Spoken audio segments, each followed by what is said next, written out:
Nous avons vu qu'il fallait partir d'un principe, c'est que l'intelligence distingue conceptuellement ce qui est uni ontologiquement.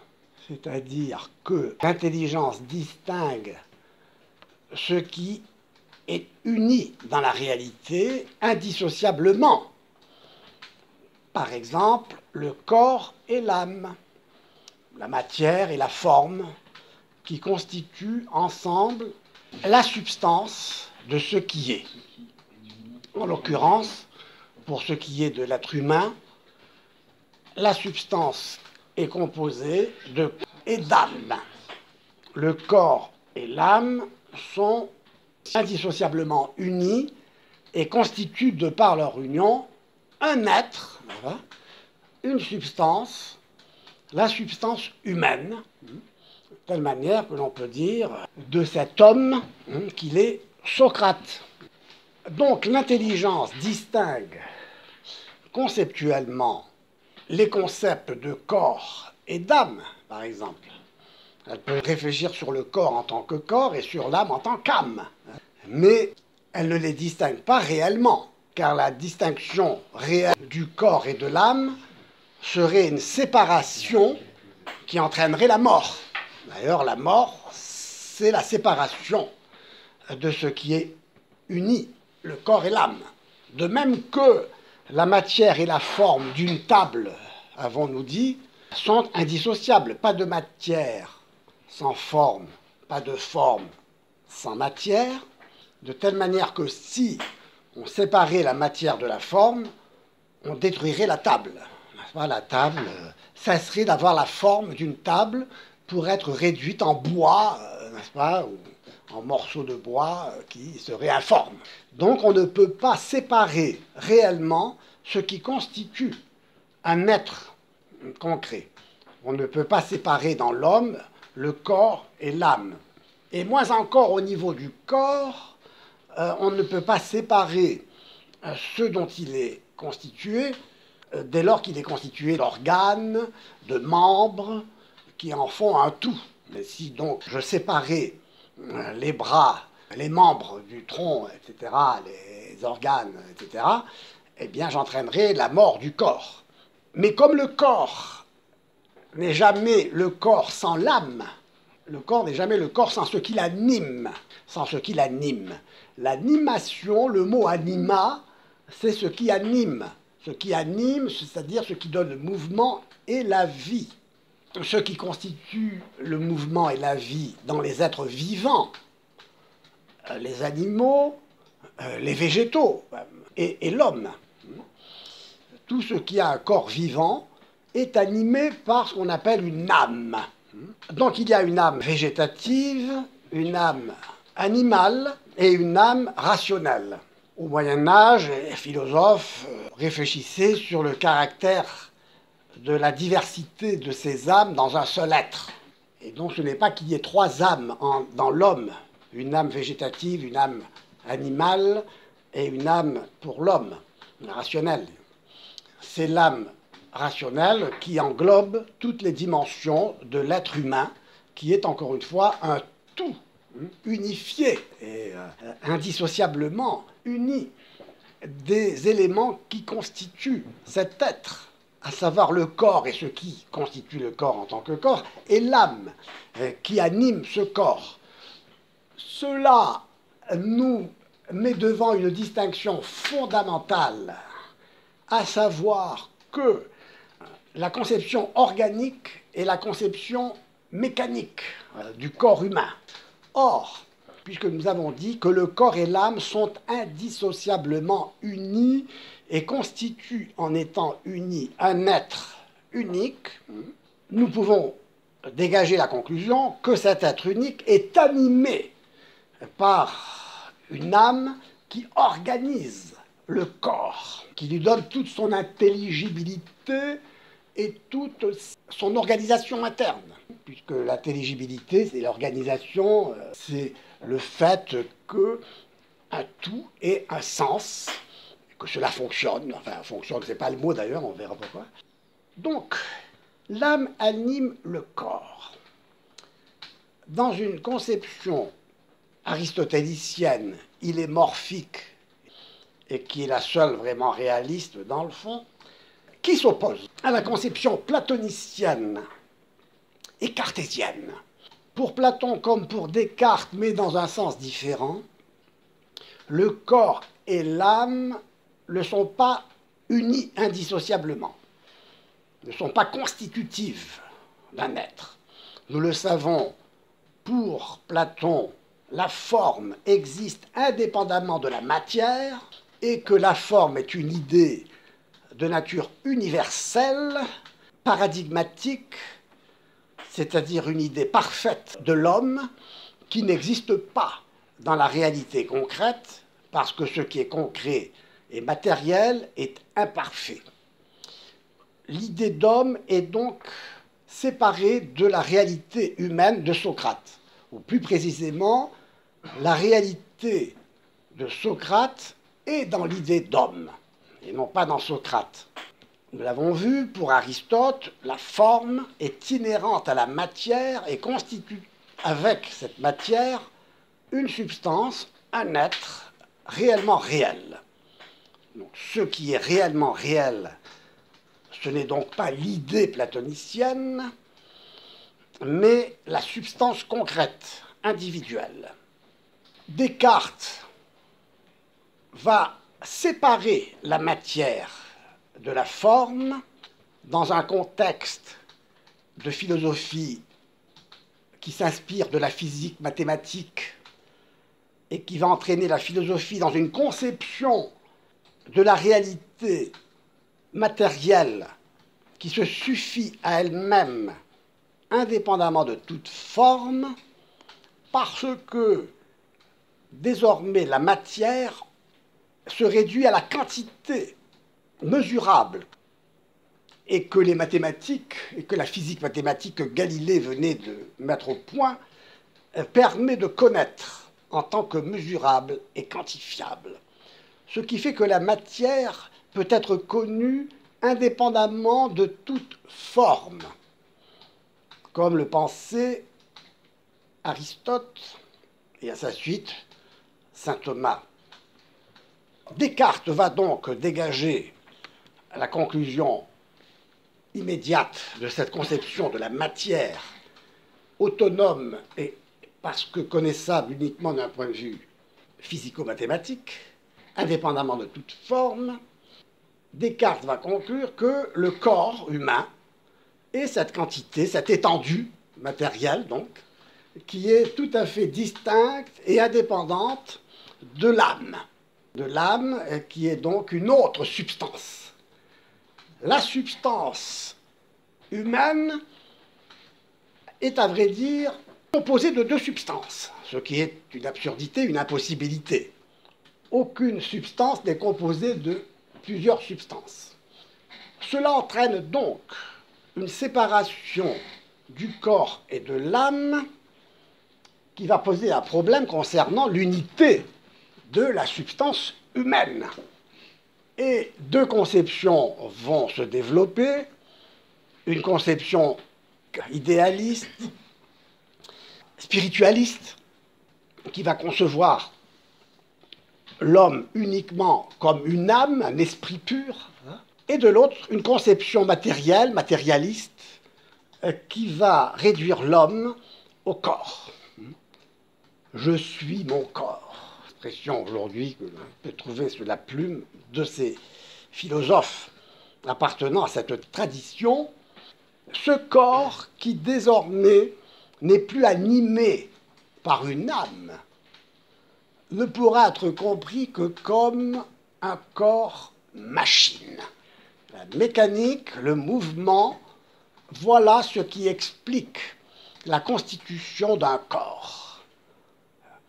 Le corps, comme l'ensemble de tout ce qui est matériel dans l'univers et l'univers lui-même, est le fruit d'une force, d'une énergie, qui est le mot ultime, l'explication ultime de tout ce qui est constitué matériellement, ce qui est constitué matériellement étant constitué d'atomes qui eux-mêmes, comme on l'a dit, sont divisés à leur tour, en cessant d'être des atomes indivisibles, en étant constitués à leur tour d'éléments qui sont encore plus petits, et à l'intérieur de l'atome, on peut aller toujours vers un plus petit.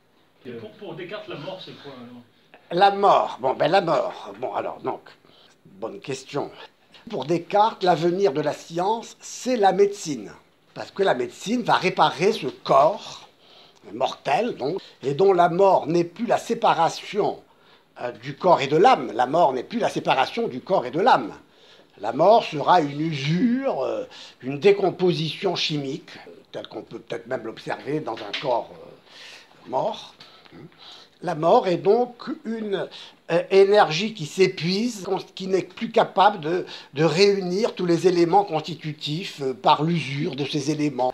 Je ne vais pas aller plus loin, mais le corps est une machine. L'idée d'un corps machine, comme d'ailleurs d'un monde machine. On parle de la machine du monde, le mot machine évoquant la mécanique, c'est-à-dire la mise en mouvement des éléments qui s'engrènent les uns les autres, et qui, tels les roues, les crénelés, n'est-ce pas, tels qu'on peut les imaginer ou les évoquer comme dans les temps modernes de Charlie Chaplin, on voit la mécanique, n'est-ce pas, mettre tout en mouvement, et c'est la notion de mouvement qui va prendre le dessus comme un automouvement. Le mouvement se met lui-même en mouvement, et donc ce mouvement est l'expression d'une énergie qui s'auto-organise. C'est là où la science peut devenir mythogène, car elle va tenter d'expliquer cette énergie, d'où vient-elle, comme étant qui organise ce monde, etc. Donc la machine du monde, l'homme-machine, La Métrie a donné ce titre à un de ses ouvrages fameux, l'homme-machine, donc c'est l'homme réduit à son corps. Ce corps étant réduit à une mécanique, c'est-à-dire un corps qui n'est plus animé par une âme. Autrement dit, ce qui met en mouvement ce corps n'est pas ce qui anime ce corps, c'est-à-dire un mouvement qui a son origine en dehors du mouvement lui-même. Comment le mouvement se met-il en mouvement lui-même? Si le mouvement se met en mouvement lui-même, il faut identifier ce mouvement à une énergie pure, à ce vouloir vivre, à cette vie, laquelle Schopenhauer comme Nietzsche réduisent cette énergie, cette puissance qu'ils appellent vouloir vivre ou volonté de puissance. Donc ce qui est le fond de l'univers, de la réalité, c'est cette énergie matérielle ou vitale. La vie, n'est-ce pas, est aussi un mystère. Au point que Schopenhauer lui-même, qui était un esprit particulièrement réducteur de la réalité à la vie, comme énergie aveugle, comme vouloir vivre, il a fait de son chien son héritier universel. Et comme vous le voyez aujourd'hui, la logique de cette conception d'une réduction de l'homme à la matière, indépendamment de l'esprit, de l'âme qui l'anime, c'est-à-dire d'un mouvement qui est automouvement, qui s'anime lui-même et qui doit s'animer lui-même parce qu'il n'est pas causé par autre chose que lui-même. Et vous savez que Aristote avait, à la suite de Platon, et à sa manière, expliqué que la cause du mouvement ne pouvait être qu'un moteur immobile. Parce que c'est évident que le mouvement ne peut pas se mettre en mouvement. Il y a une cause du mouvement, et donc si ce mouvement est causé, il faut aller chercher dans un autre mouvement ce qui le cause, et ce mouvement doit remonter à une cause qui le met en mouvement, etc. Et à l'infini, on n'arriverait jamais à expliquer le mouvement. Donc il faut remonter à une cause qui est la cause du mouvement, mais qui elle-même ne soit pas un mouvement. Et c'est donc un moteur immobile qui cause le mouvement. Donc la conception matérielle qui réduit l'homme à la matière au mouvement, le mouvement à l'énergie, à une énergie quantifiable, eh bien, va produire ces théories qui vont donner au corps le rôle principal dans la vie humaine. L'âme, désormais, n'est plus ce qui anime le corps. Ça, c'est ce qu'on appelle une conception mécanique. Et c'est donc Descartes qui a introduit cette distinction, cette séparation entre le corps et l'âme, et c'est cette conception qui a prévalu. Et à partir de là, nous allons comprendre ce à quoi cela a conduit aujourd'hui, c'est-à-dire d'une part à la révolution sexuelle, et nous allons étudier le sens de cette révolution, et nous allons étudier la théorie du genre. Si ça vous intéresse, sur la théorie du genre, j'ai fait une conférence qui a été filmée il y a quelques années, qui vaut ce qu'elle vaut, que vous pouvez donc trouver sur Internet, enfin sur... Vimeo. Voilà, Vimeo. Vimeo. Une question. Alors, la question. La vision de Descartes, l'âme, qu'est-ce que c'est? Il en fait quoi? De même que le corps est une étendue, l'étendue matérielle, et qui est donc une substance qui se suffit à elle-même, parce que le mot substance, ça veut dire de l'être, ce qui est une réalité. Eh bien, la réalité de l'âme, c'est la pensée. C'est la pensée. Je pense, donc je suis une pensée, je suis ma pensée, je suis mon corps. Ouais. Et donc, on a deux substances, la substance étendue et la substance spirituelle, qu'est la pensée. Ouais, la pensée, bon, que sera le statut de cette pensée? Bon, donc c'est l'objet d'un autre cours, on peut dire. Alors, mais cette pensée elle-même est vue de... Enfin, du coup, l'âme aussi est vue de façon mécaniste, puisque la pensée peut être vue comme des échanges chimiques, les absolument pas. Parce que sinon, ce n'est pas comprendre la distinction entre l'âme et le corps. Si l'âme n'est rien du corps, la substance de l'âme est absolument immatérielle, tu comprends? Incorporelle. Donc elle ne peut pas être composée chimiquement. D'accord, mais pourtant on voit cette explication parfois qui... Oui, cette explication mécaniste du cerveau. Ça, c'est une explication matérialiste et qui réduit, en effet, aujourd'hui, c'est autre chose, on réduit justement aujourd'hui, ben voilà, aujourd'hui on veut réduire l'intelligence à ce qui est matériel, à ce qui est physique, à ce qui relève du cerveau. Ben oui, en effet, on ramène donc, on réduit les deux substances à une seule, en ce sens que désormais la substance de la pensée se confond avec la substance de l'étendue. Elle est d'ordre matériel, mais aussi il y a sciences cognitives qui veulent chercher dans le cerveau chimiquement l'origine de l'intellection, mais qui est une intellection, encore une fois, qui est une organisation chimique. Une origine, Et donc Pascal, pour arriver à surmonter ces problèmes, enfin ces paradoxes, ça veut dire qu'il met la pensée dans l'éther, quelque part ailleurs. Il faut savoir ce qu'est la nature de la pensée. La pensée, bon, c'est immatériel, c'est l'intellection. La pensée mathématique est précisément ce qui fait abstraction de la matière. Donc c'est justement le problème de Pythagore et le problème de Platon d'avoir réalisé des chiffres, d'avoir donné au nombre, de réduire la réalité au nombre et de faire du nombre une réalité. Et d'ailleurs aujourd'hui, la réalité se réduit pratiquement au 0,1. Tout est devenu chiffre. Et comme je dis, je crois vous l'avoir évoqué, le mot chiffre vient du zifre, qui en arabe signifie le zéro. Donc on est ici dans la réduction au néant, c'est-à-dire ce n'est plus l'être, la réalité qui compte, mais ce qui compte, c'est la quantification, la quantité, le chiffre, le mesurable. L'esprit, d'ailleurs, ne sert qu'à mesurer. Voilà. Si il y a une définition de la mens, c'est que la mens est mensurens. C'est que la mens, l'esprit, est ce qui sert à mesurer. L'esprit est donc constitué de la ratio, c'est-à-dire la raison, qui est calculatrice, qui réfléchit pas, donc qui calcule. La raison ne pense pas, elle calcule. C'est pourquoi le philosophe Heidegger dit « la science ne pense pas ». Alors évidemment, ce n'est pas une disqualification de la science ni des scientifiques, mais c'est une mise en garde adressée aux scientifiques afin qu'ils ne pensent pas qu'ils ne doivent pas philosopher en prenant la science comme modèle de réflexion. C'est le malheur de la pensée moderne, de Descartes et de Kant. Descartes qui s'est inspiré de Galilée, Kant qui s'est inspiré de Newton, qui pense que le modèle de la réflexion la plus certaine, c'est la réflexion mathématique, physico-mathématique. Et alors donc la philosophie est réduite à la science. La spécificité de la pensée philosophique est perdue. Et alors, les savants, les scientifiques se moquent ensuite de la philosophie, de ces philosophes qui veulent philosopher à la lumière de la science. Mais bref, tout ça devient absurde. Donc, comme vous le voyez, la pensée se réduit au calcul d'une part, donc l'esprit se distingue en ratio, en raison tournée vers le multiple, vers le calculable et vers le mesurable. Donc l'esprit, la main, se distingue en ratio et en intellectus, en intellect. L'intellect, lui, c'est une fonction supérieure de l'esprit qui est tournée vers l'au-delà du mesurable, vers l'au-delà du matériel, qui essaye de lire à l'intérieur des choses ce qui fait qu'elles sont et qu'elles soient ce qu'elles sont. Notre préoccupation pour le moment, c'est de bien distinguer le corps et l'âme, la matière, l'étendue matérielle, donc, et la pensée, qui définit l'âme, et surtout réfléchir à cela à la lumière de cette doctrine qui consiste à dire que l'intelligence distingue intellectuellement, conceptuellement, ce qui est uni réellement.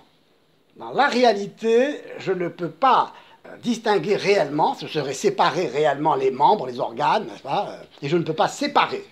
Dans la réalité, ce qui fait d'un être un être réel, c'est son unité. Cette unité est composée de corps et d'âme.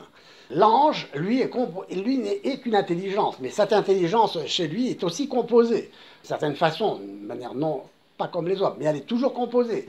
Il n'y a que Dieu qui soit un être simple, non composé, parce qu'il a un pur acte d'être qui ne peut donc pas se séparer de lui-même.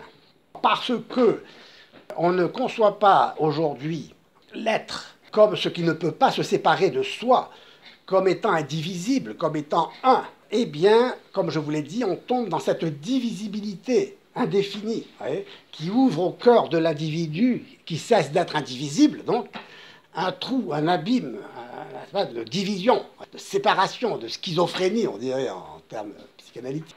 À la mort, on cesse d'être un homme, d'être un être humain, puisqu'il y a séparation de la personne. On ne cesse pas d'être ce que nous sommes. C'est pourquoi l'Église enseigne la résurrection des corps. La résurrection des corps, pourquoi? Parce que le corps fait partie de la personnalité de l'homme. Notre personne sera incomplète tant que notre âme n'aura pas reçu son corps. Voyez, donc une âme a son corps. Ce qui explique aussi qu'on ne peut pas tomber dans la métempsychose. C'est-à-dire une âme qui, comme dans les religions hindoues, vient habiter plusieurs corps successifs en fonction du comportement qu'elle a eu durant sa vie, si elle a été bonne, méchante, etc. Bref. Pourquoi cette conception? Parce que on ne conçoit pas que ce qui fait l'unité d'une personne, c'est l'unité du corps et de l'âme, et que cette unité est tellement constitutive que la mort qui les sépare ne peut que produire l'attente dans l'âme de retrouver son corps. L'Église a été réticente pendant longtemps sur la crémation. Pourquoi les cimetières honorent les corps? Donc cette séparation du corps et de l'âme est une séparation mortelle dès lors que ce qui fait l'unité de la personne humaine, c'est l'union indissociable d'un corps et d'une âme. Une âme a son corps, un corps son âme. Et donc quand on sépare le corps et l'âme comme Descartes, comme Platon, eh bien, toute une série de doctrines vont en découler, et en particulier toutes ces idées concernant la sexualité humaine, concernant le transhumanisme, concernant la différence des sexes, etc., dont on va parler. Nous verrons aussi que, à partir du moment où il y a une séparation du corps et de l'âme, une autonomie du corps, c'est-à-dire de la matière qui se réduit à de l'énergie, qui fait de la matière qu'elle soit autoconstitutive, constitutive de soi, par les échanges internes, chimiques, tout ce qu'on voudra. Mais le fait que la forme, l'âme, l'intelligence, la représentation du réel, vous savez, la forme intelligible de Platon qui existe dans ce ciel intelligible et qui est tombé dans le cerveau de Duns Scott, dans l'entendement, où je peux concevoir la forme, la représentation indépendamment de la réalité. Je conçois donc la réalité indépendamment de la réalité. Je la représente, ceci n'est pas une pipe. Je crois que c'est suffisamment clair. La représentation d'une pipe n'est pas la réalité de la pipe, d'accord? Puisqu'on va rester au niveau de la représentation, eh bien on va pouvoir, indépendamment de la réalité, produire même une représentation, produire des représentations, d'où les théories scientifiques, qui sont des représentations, des modèles mathématiques, physico-mathématiques qu'on produit, qu'on invente, pour voir dans quelle mesure la réalité peut correspondre à cette théorie, à ce modèle. Et comme je vous l'ai dit, quatrième étape importante, c'est que quand on abandonnera la représentation, c'est la crise, on appelle ça la crise de la représentation, et que l'on restera avec des mots pour désigner la réalité, on va en rester au niveau des mots. Et on va parler de ce dont on parle, des mots qui sont des substituts de la réalité. À la place de la réalité, je mets des mots, et les mots sont des signes qui me permettent de désigner la réalité, mais j'en reste aussi au niveau du signe. Ferdinand de Saussure, le théoricien du langage, distingue dans le signe le signifiant, le signifié et le référent. C'est-à-dire que le référent, c'est la chose, la réalité extérieure, mais dans la théorie du langage, le référent, c'est le signifié lui-même. La représentation de la pipe, c'est même le mot pipe, disons même. Ouais, c'est-à-dire que je suis déjà en dehors de la réalité, je suis enfermé dans un système de signes. Et par conséquent, étant indépendant de la réalité, je pourrais m'accorder toutes ces facilités de distinguer, par exemple, dans la théorie du genre, la différence sexuelle entre hommes et femmes. Ça renvoie à des mots et que cette distinction, cette différence n'est que culturelle, elle n'est plus biologique, parce que le biologique lui-même renvoie à une réalité qui m'échappe. Je ne peux plus parler de la réalité en tant que telle. Bon, alors on va commencer d'abord par la révolution sexuelle. Vous allez lire après tout cela dans le livre de Pépineau. Tout ce que je vous donne ici sont des indications qui vous permettent un peu d'approfondir le sujet. Et encore une fois, ce qui nous permet d'approfondir le sujet, c'est de bien comprendre le caractère unifié de la réalité. Alors donc, dans ce climat où tout devient relatif et où le nihilisme menace, puisqu'il ne s'agit plus de parler de la réalité, ce climat, donc, cette conception relativiste et nihiliste va imprégner la philosophie, la littérature, le théâtre, les arts, et va éclater pendant les années 60 avec la révolution sexuelle. On entend par là l'ensemble des changements de la vision et de l'exercice de la sexualité, ainsi que de l'émancipation des mœurs intervenues dans les sociétés occidentales à partir des années 60, et donc avec comme année symbolique l'année 68. Il est certain que l'effondrement soudain des repères moraux a contribué à la diffusion d'une vision réductrice de l'homme qu'à son corps, c'est mon corps, et à une dégradation finalement de l'homme-machine, qui n'est plus reconnu comme une personne perséuna, complète, constituée d'un corps et d'une âme, mais il est réduit uniquement à cette énergie matérielle, à ce désir, vous vous souvenez, un désir qui est une intensité d'énergie qui permet de distinguer le niveau du désir qui doit s'accroître indéfiniment, si on peut dire. Alors les phases marquantes de la révolution sexuelle sont, bon, tout cela est connu, la diffusion de la mentalité contraceptive. La pilule contraceptive a été découverte en 1956 et mise en circulation en 1960. Par qui ? Par les États-Unis, qui arrivent en Europe en 1967. L'invasion de la pornographie, l'évolution même du droit, comme par exemple la légalisation de la contraception, de l'avortement, du mariage homosexuel, etc.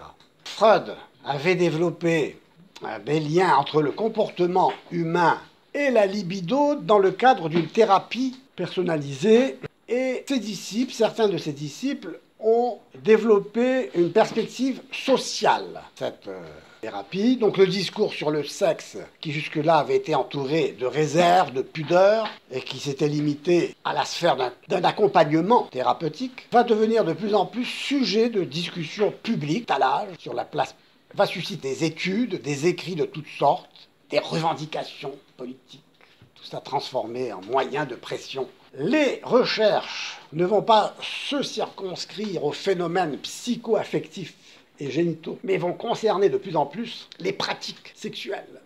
À partir du moment où la sexualité est dissociée de la procréation, dans le cadre d'une relation stable entre hommes et femmes, vont cesser d'être tabous toutes sortes de relations sexuelles.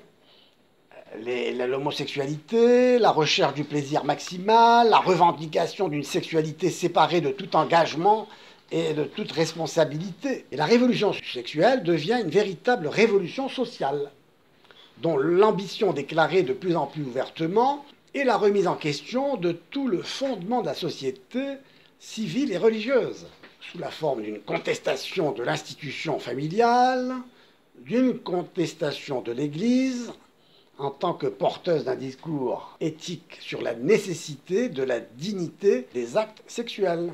Donc on assiste à l'émergence d'une morale permissive, qui s'accompagne du refus de toute autorité, domaine, famille, politique, éducation, religion. Même les critères de censure artistique disparaissent progressivement. Cinéma, littérature, peinture, musique, dans la mode. Une véritable industrie pornographique s'étend dans le monde du spectacle, dans la presse, sur Internet. Les progrès techniques mettent à la disposition des moyens contraceptifs qui répandent aussi une mentalité contraceptive que l'on présente même comme une conquête, une libération du fardeau imposé par la nature, par la culture, la morale, l'Église. Vous vous souvenez qu'on rejetait donc la nature, plus structurée, plus ce qui est donné comme avec un sens. Tout ça, c'est une remise en question de la morale et de la structure de la nature humaine. L'avortement est significatif. On est passé de la dépénalisation de l'avortement en 1975, puis quelques années après, on est passé à la libéralisation de l'avortement, et enfin au droit à l'avortement. Et puis au droit de la femme à disposer de son corps, enfin, une autre manière de dire. Dans toutes ces réformes, à aucun moment on ne prend en compte, évidemment, l'intérêt de l'enfant, le droit à naître, dans une relation stable et aimante des parents. Enfin bref, tout cela n'est pas nouveau, ce n'est qu'un rappel, et vous trouverez tout ça dans le livre de toute façon de Pépineau. Hein. Tout cela est comme banalisé, comme je veux dire, comme moralement banalisé, mais en dehors de toute référence morale. Pourquoi? Parce que, encore une fois, tant qu'on avait une conception qui faisait de la personne humaine une unité de corps et d'âme unifiée, où le corps n'agit pas sans l'âme, donc toute action corporelle est liée à la vie spirituelle. Ce qui faisait dire, dans une citation que j'ai déjà faite, de saint Augustin, c'est que si on n'est pas spirituel jusque dans la chair, on devient charnel jusque dans l'esprit. C'est-à-dire qu'il y a un tel lien intime entre le corps et l'âme que tout ce qui touche l'âme se répercute sur le corps et tout ce qui concerne le corps se répercute sur l'âme. On assiste au développement d'une sexualité purement hédoniste, totalement privée d'un engagement responsable, avec des effets évidents comme le développement de la sexualité hors mariage, la perte progressive du sens de la beauté et de la transmission de la vie. Puis ça entraîne une manipulation de la vie humaine qui réduit l'enfant à un objet de satisfaction, l'enfant objet. Pourquoi? Parce que tout cela dissocie l'acte sexuel de l'acte de procréer, dissocie le corps de l'âme finalement. Alors que l'amour est un engagement total de tout l'être. L'amour est un engagement total de tout l'être. Ce n'est pas uniquement du corps, ce n'est pas uniquement de l'esprit. Ce n'est pas un amour platonique d'un côté, un amour érotique de l'autre. Voilà, c'est ça ce qui est beau, c'est que l'amour est un engagement de tout l'être, dans l'unité, dans l'union. Donc le désir n'est pas un désir sans objet, comme dit Deleuze. Le désir est un désir sans objet. Pourquoi? Parce que ce qui reste, c'est simplement le désir comme pure énergie. Et l'énergie comme pure intensité, donc sans finalité, sans finalité. Le désir est bon en soi, mais ce n'est pas parce que je la désire qu'une chose est bonne. C'est parce qu'elle est bonne que je la désire. C'est-à-dire que le désir a un objet.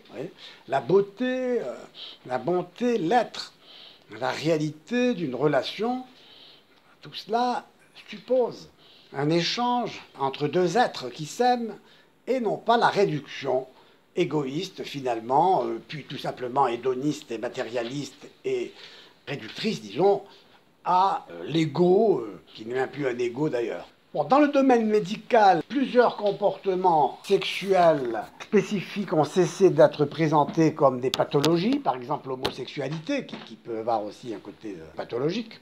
Dans l'éducation sexuelle à l'école, on se cantonne strictement à la présentation physiologique de la relation sexuelle, sans aucune mention de sa dimension psychologique, affective, d'engagement moral. Des comportements autrefois considérés comme déviants sont présentés comme parfaitement normaux. Dans de nombreux pays européens émergent ainsi des valeurs d'inspiration relativistes et apparaissent de nouvelles transgressions civiles, l'homophobie, la discrimination sexuelle, le refus de la parité, désormais font l'objet de sanctions.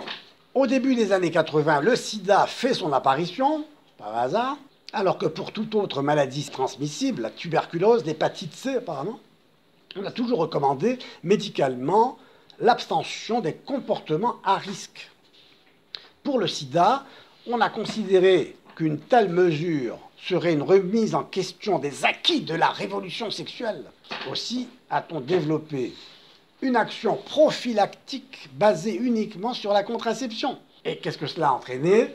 Une expansion du sida, qui s'est répandue rapidement. Dans les 3 pays où l'on a fait une campagne en encourageant les jeunes à l'abstinence ou à la relation avec un partenaire unique, en Ouganda, en Zimbabwe et en Tanzanie, on est arrivé à des résultats spectaculaires. Lorsqu'on a imposé le retour à une politique fondée sur la distribution des préservatifs, le sida est reparti à la hausse. Significatif. L'infection du sida est nettement moins importante dans les pays catholiques où l'Église s'est prononcée sur le caractère intrinsèquement mauvais de l'utilisation du préservatif en tant que moyen de contraception. Donc vous voyez que ici tout est dit.